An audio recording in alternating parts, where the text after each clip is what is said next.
Anthropologically, a Dr. Leakey went to find the origin of man. Where did he go? Africa. Did he find the origin of man? Yes. Who did Dr. Leakey say was the first man on the earth? Did he say it was a white man, a yellow man, a brown man? Who did he say it was? Black man. So the white anthropologists agree, right? Wait now.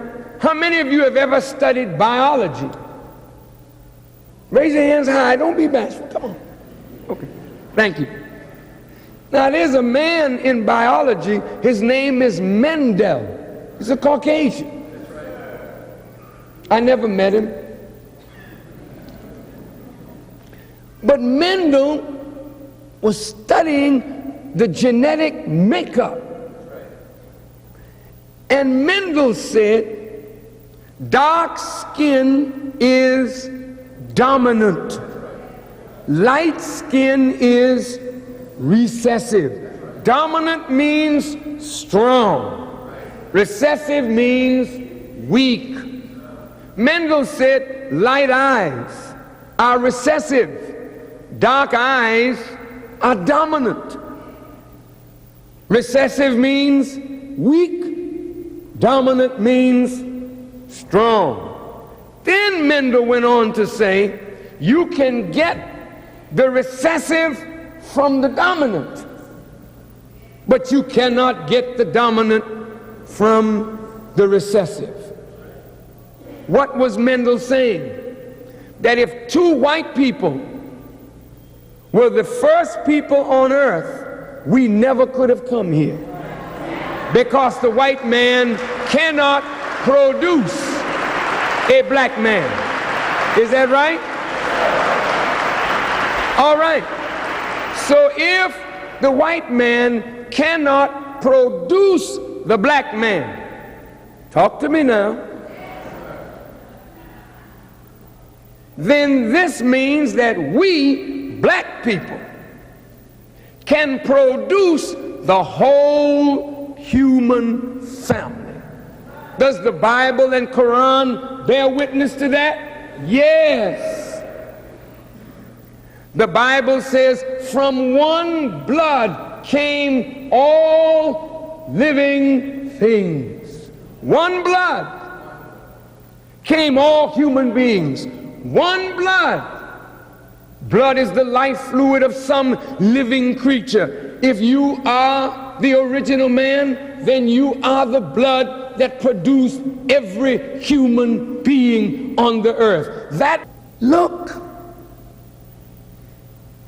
if you got a seed of a rose, plant the rose. The rose will come up a certain color.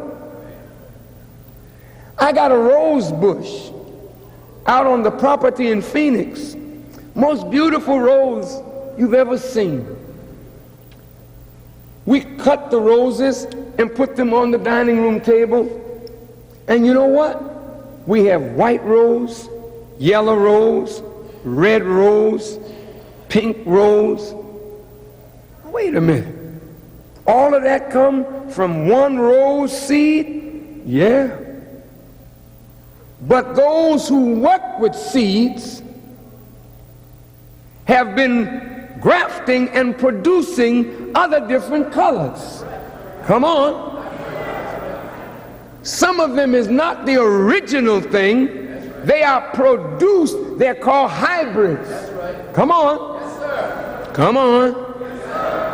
Now look, if the white man does not call himself a native nothing. That's right. Think about it. Are you listening to me? Yes, are you asleep or you awake? Who's the Native American? Whitey's not a native. Who's the Native African or so-called African? Come on. Who's the Native Asian? Who's the Native Australian? Who's the native of South America? If the white man is not a native nowhere on the earth, that means he's not natural to the earth. Then the question must be asked, where did he come from?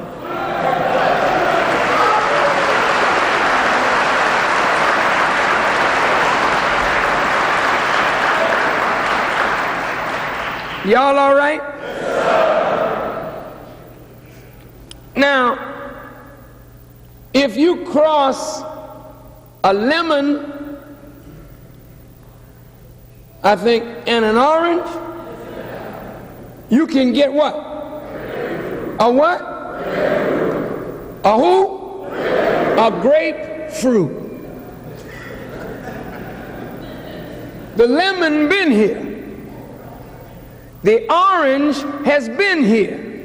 But when you cross them, you begin to get something new. Is that right? The donkey been here. The horse been here. When you cross the donkey and the horse, you get what? A mule. Big old dumb stubborn thing. Any resemblance to any persons in the audience is quite a coincidence.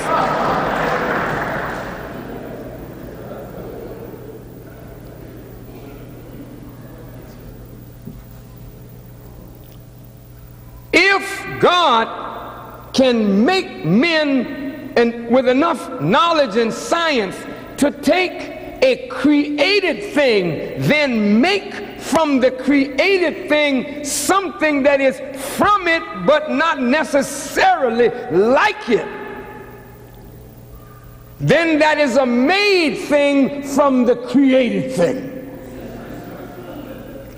If the white man is not natural anywhere on the earth and we are natural in every part of the earth, then where did the white man come from?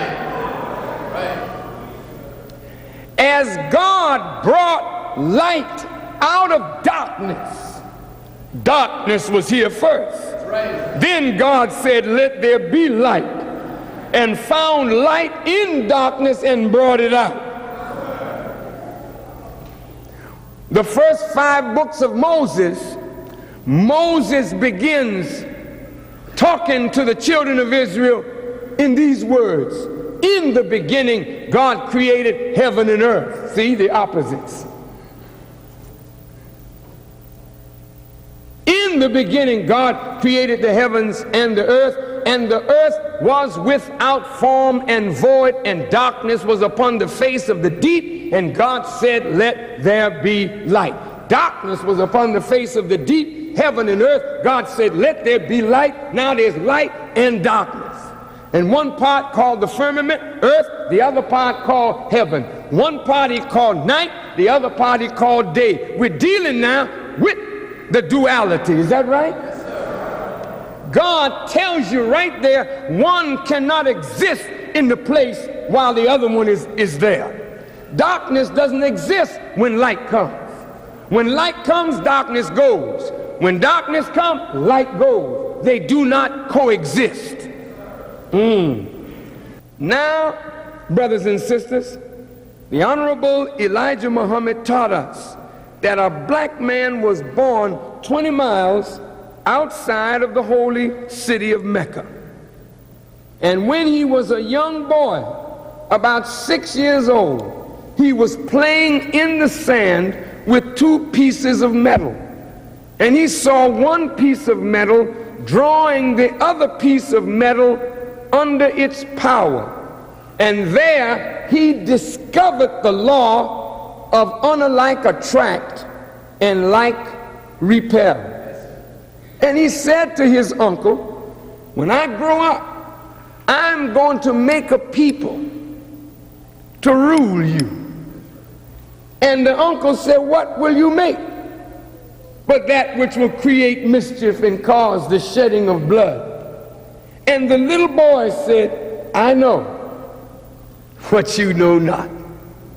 Yaqub was 6 years old playing with two pieces of metal. He saw one piece drawing the other piece under its power. Immediately, something comes up out of him. He's going to do something big one day. They send him to school. He learns everything there is to learn and finishes school at 18. He's in the laboratory studying the life germ.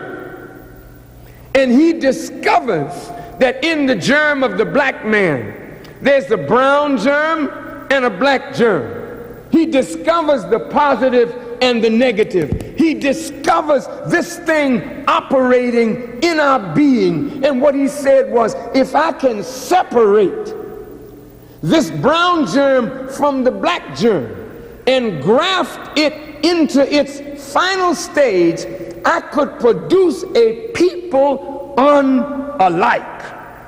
And because they would be unalike, if I teach them how to master their own original people, then I will make a master. Now, brother and sister, Yaqub, when he became 18, he went to work. And he started teaching and getting followers there in Mecca. And as he began to teach, people began to listen to him. The authorities got really vexed.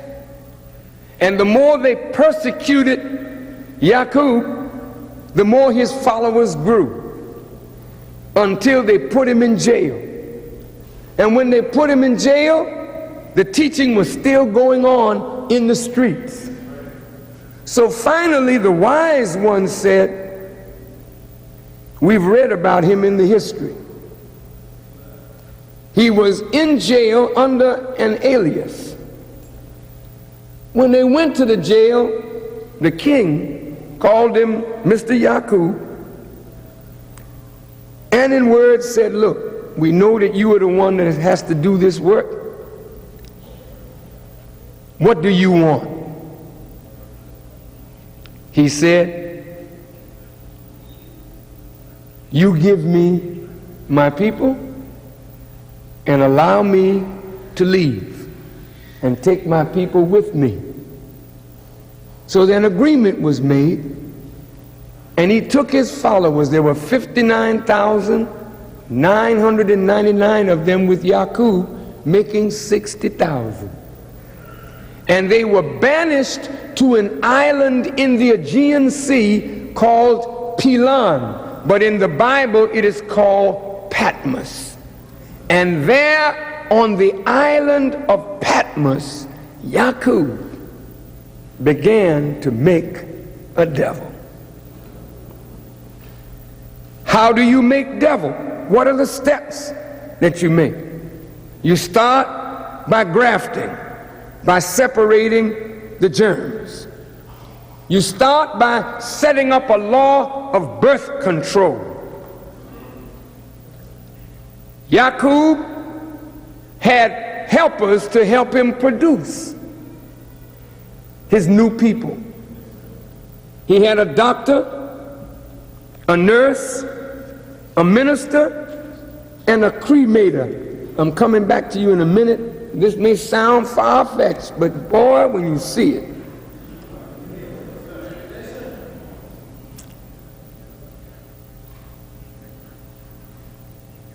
Yaqub told the ministers, before anyone comes to you to marry, they got to go to the doctor. And the doctor will take a sampling of their blood. Sound familiar? If two black ones come, tell them their blood doesn't make it quite right, they have to go back. Don't give them an okay to the minister. The minister is not to marry two that look alike. He must find the unalike and marry the unalike, so that a dark one must marry someone just a little lighter than self, unalike. That's the law. Take the sampling of the blood, If they're unalike, say, well, you can go on to the minister. The minister will marry them if they're unalike. But right away, you got to get married at 16. You got to start producing babies. Yaqub wanted babies. If a real black child was born, the object was to kill the black and save the lighter child. Then marry the lighter on to a lighter and keep on grafting until you produce a brown civilization of people. Birth control. Kill the black, save the brown. Marry the brown on to a lighter brown, kill the darker, save the lighter. Marry the lighter on to the lighter, kill the darker, save the lighter until you bring it to its apex, which is this that you see, this Caucasian. Caucasian mean weak-blooded, weak-boned, stale-faced. That pale, what the Indian call a pale man. No? Brother, I am not playing. This is serious. The white man is not the real man. That's right. He's a made human being from you. Yeah. On the way, it took 600 years to take him from black all the way to white. First, there was a brown civilization. And you got them out there now. They're called Japanese. They come right up out of that grafting. The next civilization, next 200 years, you had a yellow man. And those yellow and brown, they don't get along. China and Japan may look the same to you, but they know they're different, and they clash with each other. And out of the Chinese came the Caucasian, or the yellow man came the Caucasian. These are new people. You can't take the brown man or Japanese back beyond 6,000 years. You can't take the white man beyond 6,000 years. You can't take the yellow man beyond 6,000. All their history is 6,000 years old. It's the original people that have no birth record. None whatsoever. Now, look, making people of color, that's not sin. That's wisdom. Like making different color flowers, or different color or kinds of fruit, or different kinds of animal life. That's a test of your wisdom. Making different kinds of human beings is a test of the wisdom of God. God said, let it be, bring them forward. Yaqub then had to teach them a teaching that would oppose the teachings of God. They already are opposite us in color and opposite us in nature. Why do you say that? If murder was going on the island of Patmos to produce them, and lying was going on to fool the baby away from the mother, kill the darker, save the lighter, then Jesus says in the New Testament, I know you, talking to the Jews, you are of your father the devil. He was a liar and a murderer. And if you look at that white man, he's a lying thing and a murderous human being. There is no human being on earth that has murdered more living things than the Caucasian. He's a murderer and a liar. Take it or leave it, brother. I'm not saying that we don't lie, but the white man lies almost for no reason at all. Come on. A liar and a murderer. Now he was taught by Yaqub how to master us with a system of tricks and lies. And that boy is the same today as he was. He's full of tricks. Come on. Got you doing it. He's a tricky dude. He can't help himself. A liar, a murderer, a deceiver.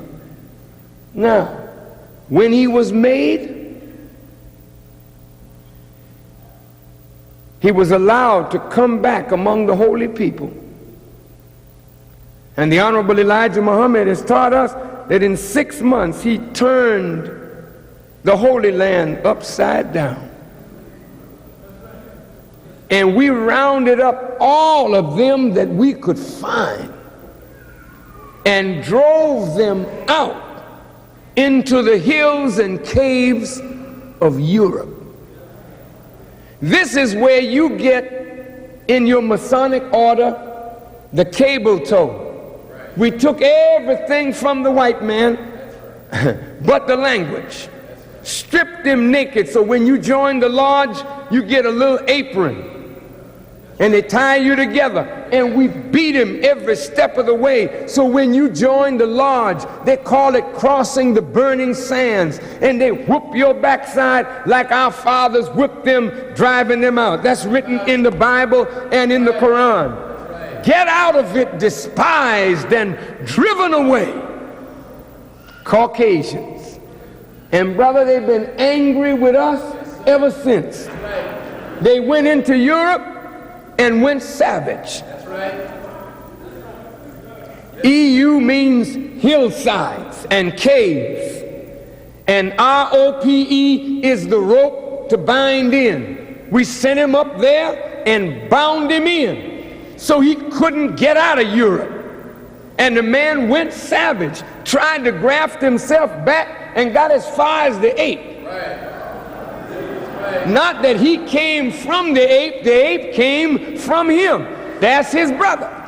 And you hear him say, well, I'll be a monkey's uncle. He know what he's talking about.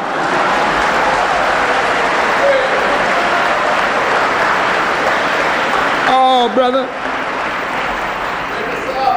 He lived in the caves of Europe for 2,000 years, walking on his all fours. Let me tell you something. You notice how if the white man take off his shirt, you see all this hair look like a blanket covering him? Come on now. Some of you sisters, you like to look at that naked beast. See him out there parading on the beach. Chest, you don't find chest, just hair.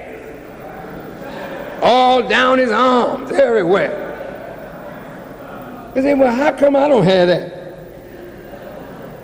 You look at your chest, you can hardly find a hair.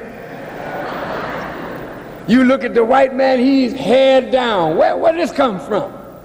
Came from his days in the cave. Have you ever put on a cast on your arm and let it stay there for 3 months? When you take it off, what do you see under there? Come on.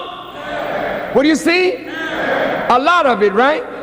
Not on the arm that didn't have the cast, but on the arm that got the cast. Why? Because wherever it is dark and damp, where you get no sunlight, you will grow an inordinate amount of hair. Here's a white man living in the cave. It's there in the 18th chapter of the Quran, called the cave. And at the mouth of the cave is a dog. Say if there are 2 of them, the 3rd was the dog. If there was 3 of them, the 4th was the dog. If there was 5 of them, 6 was the dog. And when you see the white man today, who is the white man's best friend? It ain't you, it ain't God, it's a dog, brother. Oh yeah.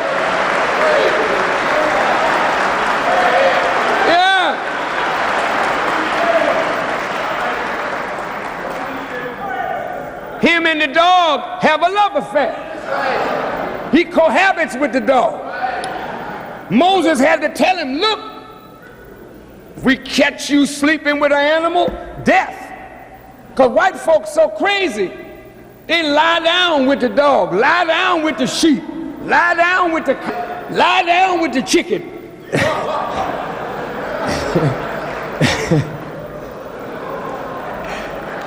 This crazy white man is something. I don't know how in the heck we could ever let something like that rule us. I mean, brother, he got down on his all fours. Yeah, grew a little tail. Yeah, some of them right today are born with a little 6-inch tail coming right off the spine. They cut it off quick. White folks even say it's healthy to get out on your all fours and crawl around. They like that. 2,000 years, this cracker is up in the cave, crawling around, him and the dogs together. That man didn't know how to cook food, didn't know how to bury his dead. Go look at that movie, Quest for Fire. That ain't you in the cave. That's right. This man didn't have no language. He's up there in the cave, grunting. That's right. And here you go. I bet they make a dog out of you sooner or later.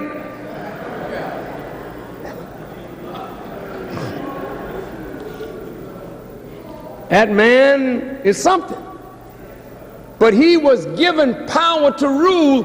2,000 years of his time he spent in the caves until Moses was sent to him to raise him up from that condition. Moses had a hard time teaching that savage. Moses had to sleep in a ring of fire to keep that savage from destroying him. Moses put a board in their back and stood them up. If you look at white people, they used to be very thick in here. No definition, just straight with a flat glutamus maximus. You know how flat they are back here? Pardon me, I'm not being vulgar. You ought to check the animal, check that monkey out, check that chimpanzee out. Shave that hair and see what you see up underneath that hair. That's white. I know you in love with them. That's because you don't have no sense. But look here. Moses had to straighten them crackers up, put a board in their back. Moses invented the girdle. Had to put them things in a girdle so I'm give them some form. You would never have fallen in love with that white woman if had you seen her the way Moses saw her. Big old nasty thing.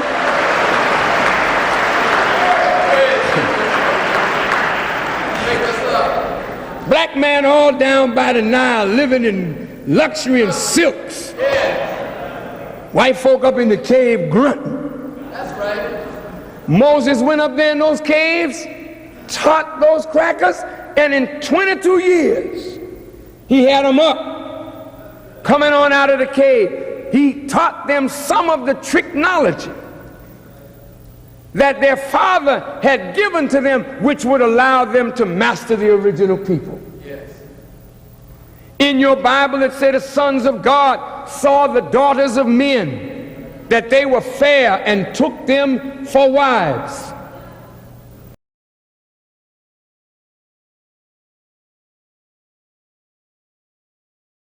There are some people who feel that their DNA has been activated to have a conscious memory and association as being Pleiadian themselves.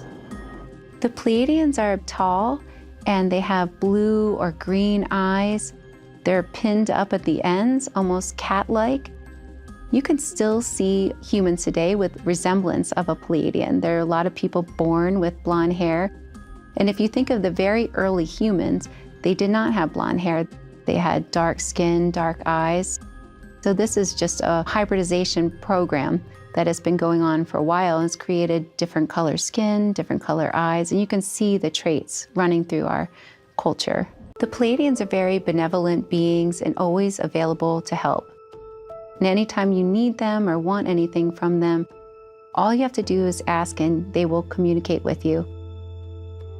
When we are at the point in our evolution where extraterrestrials will walk amongst us, you will see a lot of Pleiadians.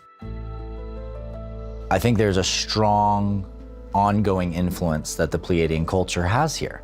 And we need it right now because we're in a stage of humanity trying to open up to the diversity of our people, starting to recognize that we're not all one way. We're not all one race. We're not all one belief system, but we are many different kinds of people with many different kinds of origins, many kinds of cultures. And the Pleiadians teach us to flow like water. Have you seen this before?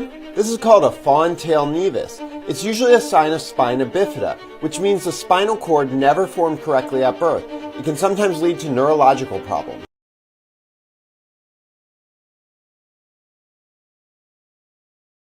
Let's find out the science behind the babies that were born with real tails.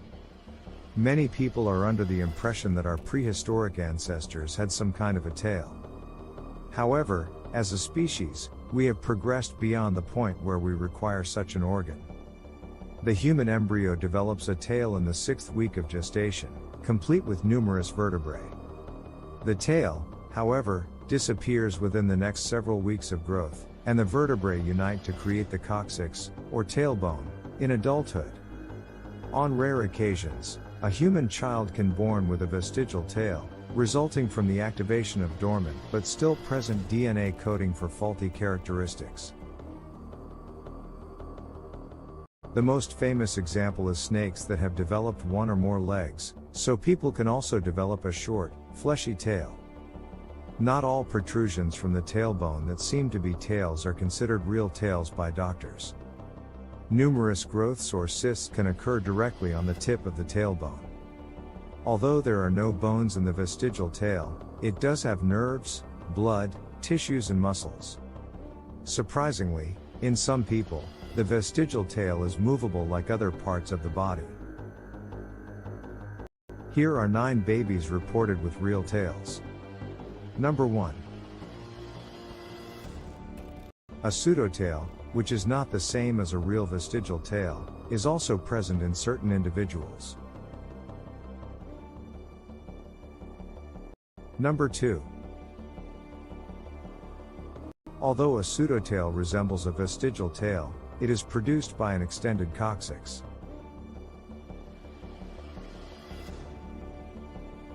Number 3. According to a study, the most common reason for a pseudotail in 10 examples gathered from the literature was an abnormal extension of the coccygeal vertebrae. Number 4. However, the tails can be generally removed without complications from human newborns after surgery. Number 5. It is not necessary to remove human tails for any particular health-related cause. Nonetheless, having them can be unpleasant, painful, or inconvenient in other ways. Number 6. Some people who are born with tails choose to maintain their tails for a significant portion of their lives, while other families make the decision to have their newborn child's tail removed at birth.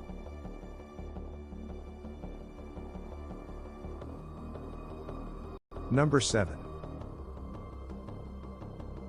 There have been examples of patients as old as 17 years of age displaying their human tails to doctors for the first time. Number 8. In certain regions of the world, human tails are regarded with widespread horror and criticism, and infants who are born with human tails are often shunned by society.